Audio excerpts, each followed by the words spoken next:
અનેક રજૂઆતો કરવા છતાં વંથલી બસ સ્ટેન્ડમાં લોકો પરેશાન થઈ રહ્યા છે। લોકો દ્વારા અનેક વખત ન્યૂઝ ચેનલના માધ્યમથી વંથલી બસ સ્ટેશનમાં હાલાકીનો સામનો ભોગવવો છે તેવું તંત્ર સુધી પહોંચાડ્યું છે, પણ તંત્રના પેટનું પાણી કેમ હલતું નથી તેવા સવાલો ચર્ચાઈ રહ્યા છે।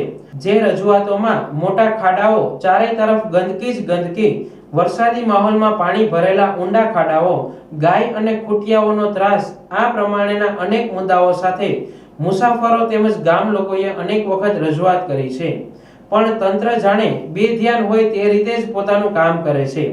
વંથલી એસટી બસ સ્ટેન્ડના મુદ્દાઓ માટે કેશોદ ડિવિઝનના અધિકારી સાથે ફોન દ્વારા પૂછપરછ કરતા તે અધિકારી જૂનાગઢ અધિકારીનું નામ આપી પોતાનો બચાવ કરે છે અને ખો આપી પોતાનો બચાવ કરે છે।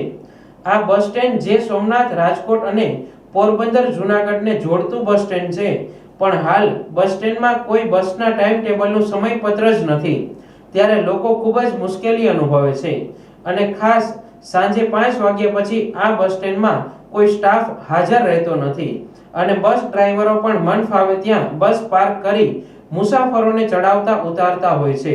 હાલ બસ સ્ટેન્ડમાં સીસીટીવી કેમેરાનો પણ અભાવ જોવા મળે છે અને લોકોનો માલ સામાન ભગવાન ભરોસે રહે છે, ત્યારે વંથલીના લોકો દ્વારા તાત્કાલિક ધોરણે આ બધો અભાવ દૂર થાય તે માટે ફરીથી મીડિયાનો સહારો લીધો છે। બસ સ્ટેન્ડમાં ગંદકી, ખાડા, ગાયું અને પાણી ભરાઈ ગયેલા છે, જ્યારે વંથલી બસ સ્ટેન્ડમાં કેટલા મુસાફરો અપડાઉન કરે છે। બસમાં ચડવા ટાઈમે ખાડા પાસે બસ રોકાય છે તો અમુકને ઈજાઓ પૂગે છે, જેથી કરીને ખાડાઓમાં બારોબાર ખીલાહારીઓ દેખાય છે। અવારનવાર ફરિયાદ કરતા હાથ ઊંચા એકાબીજાના હાથ ઊંચા કરી લે છે અને ખો આપી દે છે। કાલે જ મેં કેશોદ ડીએમને ફોન કર્યો હતો, કેશોદ ડીએમે જૂનાગઢ અમારામાં નથી આવતું, જૂનાગઢમાં આવે છે તેવો જવાબ આપ્યો છે। હાલ અગાઉ પણ કેટલી વખત વંથલી બસ સ્ટેન્ડના વિવાદોના સમાચારો બનાવ્યા છે, પણ કોઈ જાતનું કંઈ નથી। અત્યારે પણ તમે જોવું છો કે આમાં વંથલી બસ સ્ટેન્ડની અંદર બોર્ડ નથી। વંથલીની બસો આવે છે તો જેમ આવે એમ કંડક્ટર અને ડ્રાઈવર આડાવડી બસો પાર્કિંગ કરી રહી છે। અવારનવાર વંથલી ડેપો મેનેજર સૂચનાઓ આપે છે, છતાંય એના કંઈ કાને ધ્યાન આવતું નથી, બરાબર।